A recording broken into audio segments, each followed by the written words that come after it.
안녕하세요. 오늘 7시에 이제 어제부터 저녁에도 7시에 이제 설명회를 합니다. 낮에 오시기 어려우신 분들은 저녁에 오세요. 그래도 내가 피처럼 투자한 돈이 어떻게 이것이 증식이 되는지 그런 거를 계속 공부를 하셔야지 된다고 생각을 합니다. 뭐 누구를 소개를 하든 안 하든 내 돈이 투자가 됐잖아요. 물론 이제 이거는 시간 싸움인데 그래도 내가 뭔지 좀 알고 그렇게 해서 돈을 벌고 그 돈을 벌면 또 그것을 어떻게 지키고 불리고 잘 쓸 것인가 이런 것도 이제 깊이 성찰을 하시면 너무 좋을 것 같아요. 이게 돈이 우리 엑스피어 코인이 10,000원이 갔다고 100,000원이 갔다고 그거를 금방 팔지 마시고 그러셨으면 좋겠어요. 일단은 이제 AI 사피엔스 읽어보겠습니다. 그리고 제가 이제 책을 한 권 더 샀어요. 세이노의 가르침, 피보다 진하게 살아라. 이 책도 이거 읽고 같이 또 이것도 읽으려고 합니다. 일상부터 산업까지 문명 생태계의 지각변동. 이러한 변화는 곧바로 도미노 현상을 일으켰다. 주요 도시들의 오피스 공실률이 급격히 치솟은 것이다. 미국 CBRE 발표에 따르면 2023년 3월 기준 샌프란시스코의 공실률은 29.4%에 이르렀고 LA도 20%를 넘었다. 오피스 공실률이 높아지자 상가를 이용하는 고객 수가 급격히 줄었고 이에 따라 상가도 철수하게 된다. 샌프란시스코 도심의 가장 큰 백화점인 노드 스트롬이 고객 감소와 치안 위험을 이유로 23년 8월에 개장 35년 만에 문을 닫았다. 백화점이 나가는 마당에 오밀조밀한 상가들이야 말할 것도 없다. 상가와 오피스가 텅텅 비자 노숙자와 마약 중독자들이 몰려들어 그야말로 지옥같은 풍경이 펼쳐졌다. 지금도 별다른 해결책이 없이 마약 중독자들이 좀비처럼 도시 한복판을 채우고 있다. 유튜브만 뒤져봐도 샌프란시스코 다운타운의 비극을 얼마든지 확인할 수 있다. 이런 현상은 미국의 다른 대도시 역시 크게 다르지 않다. 이미 사람들은 도시를 재설계해야 한다는 이야기를 시작하고 있다. 이제는 오피스가 아니라 대형 레지던스를 도심 한가운데 건설해야 한다는 것이다. 개인의 삶의 변화가 업무 방식의 변화로 이어졌고 이것은 기업을 운영하는 방식까지 변화시켰다. 그리고 이것은 도시의 설계를 바꿔야 하는 거대한 문명의 변화로 이어졌다. 진정한 뉴노멀의 변화 과정을 우리 세대가 겪고 있는 것이다. 재택근무의 즐거움을 맛본 사피엔스들이 자발적으로 만들어가는 표준적 라이프 스타일 변화의 과정이다. 물론 디지털 문명의 혜택이 없었다면 코로나의 습격이 없었다면 일어나지 않았을 일이겠지만 말이다. 세계 최고로 발전했던 도시의 형태가 달라진 만큼 심각한 변화가 이미 현실이 되었다면 당연히 우리에게도 큰 변화가 닥쳐오지 않을까요? 어쩌면 우리가 외면하고 있을 뿐이지 이미 우리는 그 변화의 한복판에 서 있는지도 모른다. 이외에도 너무나 많은 변화가 지난 4년간 우리 사회를 바꾸고 있다. 직장생활의 중요한 일부분이라던 회식이 사라졌고 직급이 갖는 권위보다는 개인의 인권이 더 존중받는 조직 문화가 자리잡기 시작했다.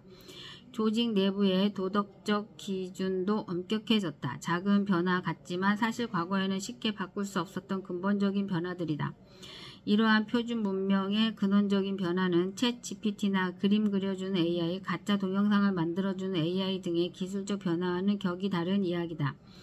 내가 사는 문명 생태계 전체가 바뀌는 거대한 충격이니까 거대한 충격이다. 그렇다면 코로나 이후 벌어지고 있는 이 급격한 변화의 원인이 무엇인지 생각해보고 앞으로의 대처 방안에 대해서도 더욱 깊이 이해하고 공부하는 준비 자세가 필요하다.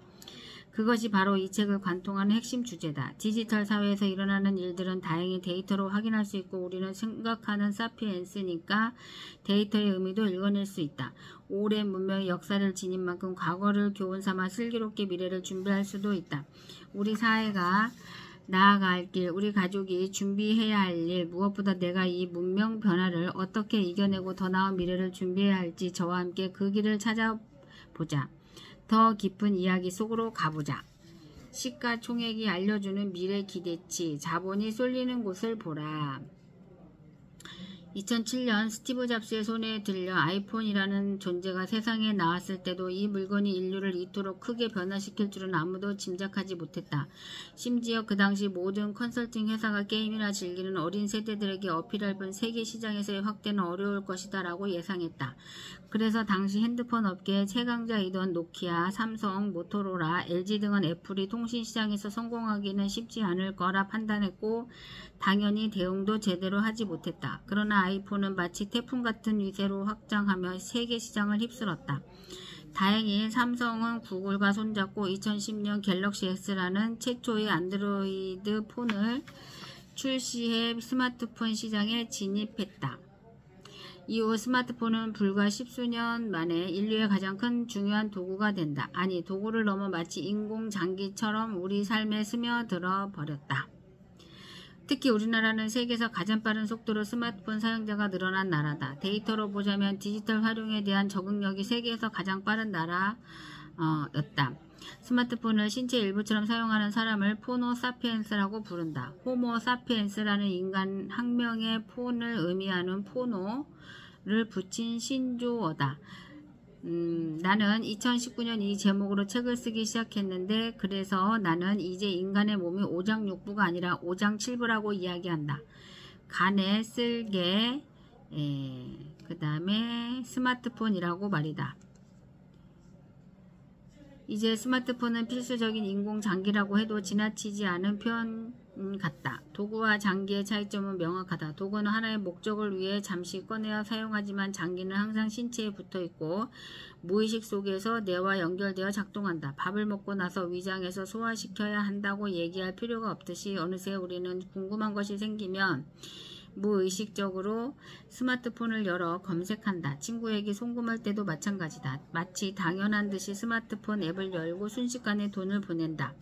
스마트폰 이전에는 상상으로만 가능했던 일들이 거의 모두 당연한 일이 되어버렸고 불과 10여 년 만에 인류의 표준 생활 방식이 모두 급격하게 바뀌었다. 표준 인류가 포노 사피엔스로 진화했으니 표준 생활 방식의 변화는 당연한 일이다. 표준 생활 방식이 바뀌면 당연히 산업계 전반에 거대한 변화가 난다. 그걸 보여주는 것이 바로 기업들의 시가총액이다. 그럼 지난 10년 특히 코로나 이후 시가총액이 어떻게 변했는지 한번 알아보자. 냉정한 자본의 이동과 해외 빅테크의 10배 성장. 우선 약 10년 전으로 거슬러 올라가 2014년 데이터부터 보겠다. 이때 처음으로 애플이 세계 시가총액 1위를 달성했다. 아이폰 탄생은 6년 만에 세계 1등 기업이 된 것이다. 시가총액은 어떤 의미일까? 모든 주식 가격의 합이 시가총액이다. 기업의 가치를 평가하는 데 있어서 시가총액만 중요한 것은 아니다. 그래도 가장 중요한 지표다. 그 이전까지는 주로 석유 기업들이 세계 1위를 차지했다. 이때에도 상반기에는 엑슨모빌이라는 세계적 석유 기업이 1위를 지키고 있었다. 인류가 존재하는 한 석유의 필요성은 사라지지 않을 테니 사람들이 믿고 투자할 수 있었던 것이다. 석유라는 한정된 자원이 갑자기 확보하기도 쉽지 않을 뿐더러 십수년에 걸쳐 투자한 생산 설비도 높게 평가받는 것이다. 그런데 애플이 이걸 뒤집은 것이다. 주식을 사는 사람들의 기준은 예나 지금이나 오직 하나다. 단기 투자나 장기 투자냐에 따라 조금씩 달라질 수 있지만 근본적으로 투자자들은 앞으로 오를 것 같은 주식을 산다. 그러니까 앞으로 확실히 잘 될 것 같은 기업의 주식을 산다. 즉 주식 가격이 높다는 것은 미래 성장에 대한 사람들의 기대치가 높다는 것과 같다. 그렇다면 시가총액은 곧 미래 기대치라고 정의하는 게 맞다. 이때 1위부터 10위까지 시가총액을 보면 그리 큰 차이는 없다. 1위인 애플이 500조 원을 왔다 갔다 하는 정도고 10위까지도 차이가 촘촘한 편이다. 유통업의 대명사인 월마트가 7위인 것이 눈에 띈다. 여전히 오프라인 유통이 대세인 시절임을 상징한다. 1994년 시작한 온라인 유통회사 아마존이 열심히 성장하고 있었지만 여전히 사람들은 오프라인 유통의 대명사 월마트의 미래 기대치를 더 크게 본 것이다. 인류 표준 문명의 이동이 시작되기 전이라는 걸 의미하는 데이터이기도 하다. 2013년까지만 해도 문명의 표준은 여전히 오프라인 중심이었고 산업 생태계에도 큰 변화가 없다는 것을 데이터가 말해준다. 이제 코로나 직전인 2020년 1월 1일로 이동해 보겠다. 중국이 코로나 발원지인 우한을 전면 봉쇄한 게 2020년 1월 23일이니까 이때는 전 세계적인 코로나 봉쇄 직전의 상황이라고 할 수 있다. 일단 1위에서 5위까지가 완전히 달라졌다. 애플, 마이크로소프트, 구글, 아마존, 메타까지 모두 스마트폰을 창조한 기업과 그걸 기반으로 새로운 인류의 디지털 문명을 구축한 기업들이 다 차지했다. 바야흐로 포노 사피엔스 문명이 인류의 표준 문명이 되었다는 걸 보여주는 데이터다. 그러고 보니 인류는 스마트폰을 기반으로 디지털 신대륙으로 이동하였다. 그리고 그 신대륙을 창조한 기업들이 인류에게 선택받아 세계 최고의 기업들로 성장한 것이다. 애플 미국 1501조, 마이크로소프트 미국 1386조, 구글 미국 1065조, 아마존 미국 1058조, 페이스북 미국 676조, 알리바바 중국 657조, 버크셔 해서웨이 미국 637조, 텐센트 중국 537조, JP모건 미국 505조, 존슨앤존슨 미국 443조. 시가총액의 차이도 엄청나다. 애플이 세계 최초로 1조 달러를 넘었고 바로 따라서 MS 마이크로소프트도 뛰어넘었다. 애플이 1500조에 이르면서 12위의 격차와도 어마어마하게 벌어졌다. 과거에는 볼 수 없었던 패턴이다. 같은 날 우리나라 1등 삼성전자의 시가총액이 370조 원, 일본 1등 도요타의 시가총액이 268조 원인 것과 비교해보면 자본의 쏠림이 얼마나 극심한지를 알 수 있다. 인류가 이미 디지털 문명을 선도하는 기업들에 더 높은 미래 기대치를 부여했다는 것이다. 그렇다면 코로나 봉쇄가 시작되고 4년이 지난 후 이 시가총액은 또 어떻게 변했을까? 2024년 1월 3일 현재 전세계 기업 시가총액 톱10 애플 미국 3,776조, 마이크로소프트 미국 3,610조, 아람코 사우디아라비아 2,791조, 구글 알파벳 미국 2,276조, 아마존 미국 2,027조, 엔비디아 미국 1,557조, 메타 미국 1164조, 버크셔 해서웨이 미국 1030조, 테슬라 미국 1018조, 일라이 릴리 735조. 앞서 언급했듯이 코로나를 만난 인류는 더욱 빠르게 디지털 문명으로 이동했다. 그리고 그 변화는 연쇄 효과를 일으켜 뉴노멀, 새로운 인류 문명을 만들어내는 중이다. 당연히 디지털 플랫폼 기업들의 시가총액도 올라갔다. 얼마나 올랐는지 보겠다.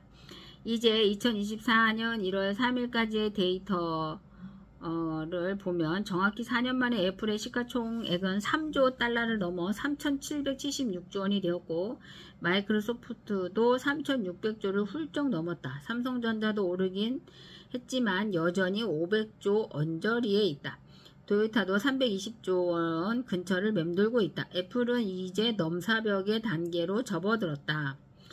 이제는 미래 성장의 기대치가 삼성전자에 비해 8배나 높아졌다. 반도체 1위 기업은 GPU로 수혜를 본 엔비디아가 차지했다. 무려 1,500조 원짜리 기업으로 급성장한 것이다. 테슬라도 1,000조를 넘어 10위권 안으로 진입했다. 서학개미들이 옳았네요. 지나고 보니 그때 저 주식들을 샀어야 했다. 사우디아라비아 국영 기업이던 아람코가 2020년 1월에 상장해서 세계 1위를 차지하더니 이제는 3위까지 내려섰다. 미래가 확정된 사우디의 엄청난 석유 매장량보다 아이폰의 미래의 기대치를 더 높게 보고 있는 인류의 판단이 정말 놀랍다. 더 놀라운 것은 테슬라다. 분명히 자동차 기업인데 세계 1위의 도요타보다 3배나 높다. 우리나라의 자랑 현대차와 기아차의 시총을 합하면 약 100조 원인데 그 차이가 무려 10배가 넘는다. 도대체 인류는 왜 이들 기업의 미래 기대치를 이렇게 높게 판단한 것일까? 도대체 전통적인 기업들에 비해 이들의 성장 가능성이 왜 이렇게까지 높다고 생각하는 할까? 그러고 보니 우리나라의 코스피 지수는 코로나 직후 잠깐 반짝했으나 4년째 거의 그대로다. 370조 원이던 1등 삼성전자가 500조 원까지 올라갔으니 상승한 것은 맞지만 폭발 성장을 이룬 해외 빅테크 기업들에 비하면 왠지 아쉽다. 우리나라 코스피 상장 기업들의 시가총액은 2천조 원 정도 된다. 그런데 이제 시총 2천조 원을 넘는 기업이 무려 6개나 된다. 2024년 2월 15일 기준 한 기업의 미래 기대치가 우리나라 코스피 전체 기업들의 미래 기대치보다 높다는 뜻이다. 도대체 세계의 자본은 왜 우리 기업에게는 인색하고 저들에게만 저렇게 몰빵하는 걸까? 물론 거품이라거나 일시적인 현상이라고 진단하는 분도 있다. 그만큼 저평가된 기업들이 앞으로 상승할 거라는 긍정적 전망을 하시는 분들도 있다. 그런데 세상에서 가장 냉정한 게 돈이다. 누구도 허투루 쓰는 법이 없다. 또 투자를 결정할 때 엄청나게 많은 정보와 전문가의 조언을 참고하고 심지어 AI까지 활용한다. 더구나 이제는 전 세계 누구나 스마트폰을 이용해 이 기업의 주식을 맘대로 사고 팔 수 있는 시대다. 우리나라만 해도 무려 300만 개가 넘는 해외 주식 계좌가 있다. 그런데 그 많은 자본의 냉정한 결정이 이런 엄청난 편차를 만들어낸 것이다. 이 정도의 편차라면 몇몇 사람들의 의견이 아니라 전 인류가 선택한 냉정한 미래 기대치의 판정, 결과라고 보는 게 맞겠다. 이제 이 책을 쓰게 된 시작점도 바로 이 데이터 때문이다. 이 데이터로 보자면 우리가 무언가 단단히 잘못하고 있는 게 틀림없다. 무려 4년 동안이나 말이다. 전 세계의 자본을 빨아들이는 블랙홀 AI. 전 세계의 자본을 빨아들이는 블랙홀 AI. 이번에는 2024년 4월 2일로 가보자. 4월 2일. 이 책이 나온 지가 얼마 안 됐네요. 그죠?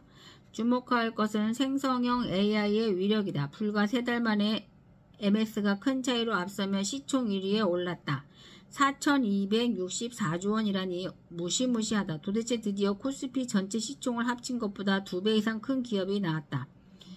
미래 기대치라면 정말 어마어마하다. MS는 거의 20%의 큰 차이로 애플 3,549조 원을 밀어내고 10년 만에 세계 1위로 복귀했다.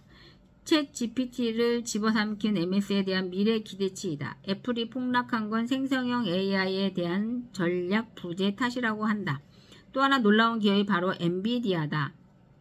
시총 3,053조 원으로 구글과 아마존을 가뿐하게 제치고 세계 3위로 올라섰다. 제조업인 엔비디아가 GPU 매출만으로 이렇게 높은 자리에 올라서다니 세계 경영 교과서를 다시 써야 할 판이다. 석 달 만에 2배가 뛰었다.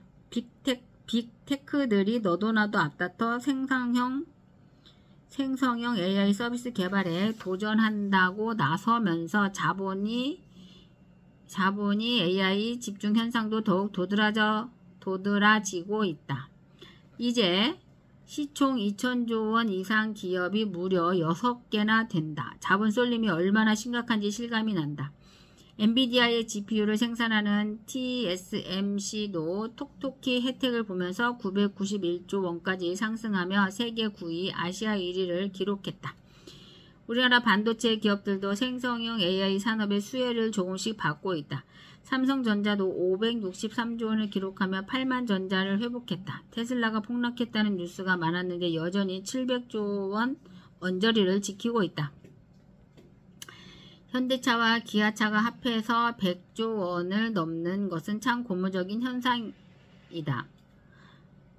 아직도 7배 이상 차이가 난다.